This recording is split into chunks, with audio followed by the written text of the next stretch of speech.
I am Ramona, and welcome to Ramona Interviews. And with me in the chair today is PR guru. We're going to have so much fun. Jen Roy. Welcome, Jen. Thank you so much for having me. I'm excited. I am really happy to have you here. Tell us a little bit about your background, and let's go right into your exciting adventure, which is your company. Well, for my background, I was born and raised in Worcester. I went to school, all Worcester schools, and ended up at Clark University, gratefully. And I had a 10-year career at Channel 3 News in Worcester, so I was in the journalism field.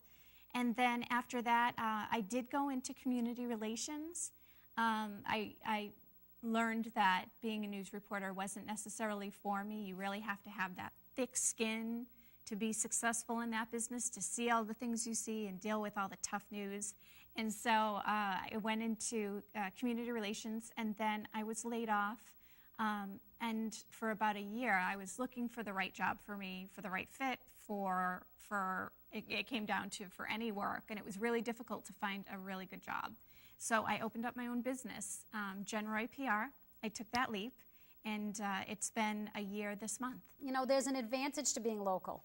And can you talk about that and why that's important? I mean, sometimes people think with PR, they think, oh, you know, I have to go to New York, or I have to go to Boston, I have to go to some big place. Yeah. But I think that there's a definite advantage to a local understanding. There is, for two reasons. You know your community. I had the blessing of reporting the news in my community that I lived in, and now working in this community, I know the market very, very well. I could consider myself a regional expert. And I do. I've put that out there because I am. If you live somewhere your whole life and work somewhere, especially in the news industry, you get to know people and businesses and the entire market so much more in depth. But I do think it's a huge advantage to do it locally. I do it nationally as well. But, you know, you definitely get a boutique feel when you're with a smaller company like myself. It's just me right now, and when possible, an intern. And it's a different kind of thing. And you have large agencies, and by large, I mean high-end agencies in New York that are also boutique, that are one person or two people. But you get something different with a smaller homegrown agency, I feel. Not necessarily better. The grass isn't necessarily greener. But you're going to get something different, and you have to see as a business if this is a fit for you, and the PR person has to see if they're going to be successful for that business. So it's all about that relationship, that gut feeling, and if you can make something spark, if you can make something happen, that's where the magic happens. That's where your money is just going to really work for you in that PR sense. Yeah, and also too, I think that understanding. Having the journalist background that you do, and those connections, and understanding how to write for that purpose. The journalists and the reporters know me, and I hope, and I do trust that they feel that, you know, I'm going to give them a story with everything that they need, a good story. I won't do a press release for everybody. I'm not going to let someone waste their money if I don't think they're going to get any press from it, because that's not helping them out. It's certainly not helping me out, because they're not going to be happy with my services. How would someone approach you, and what kind of clients do you look at? People approach me, thank God for social media, because this first year, my business really has solely run by social media in terms of that's how I've gotten my clients. So I have had, and interestingly enough, and I was very grateful for this, the majority, I think I could probably say 90% of my clients in my first year were people who knew me and that I knew. So that was important to me, because it was just very important. First of all, it was comforting knowing that I knew the people. It was gratifying knowing that someone who knew me wanted to trust their business with me. That said a lot. That spoke a lot to me, you know, about me, and maybe any good positive seeds I've sown in my professional career. So, yeah, our community has changed a lot in the last 5 years, in the last 10 years. I don't know if it's just because I'm an entrepreneur now, and I'm really promoting, you know, women in business in the last few years. I fell into that, and I love it. And I see that the community, one of the ways the community has changed so much is a lot of women opening businesses in Worcester, and a lot of women opening new small businesses in Worcester, and we need to support that. The community needs to support that. We do. And the women, there's times where, in the interest of full disclosure, some women will talk and will say, my business isn't doing very well this month, and we help each other out. Because we want to keep each other afloat. We realize the value. Now, you do some lecturing?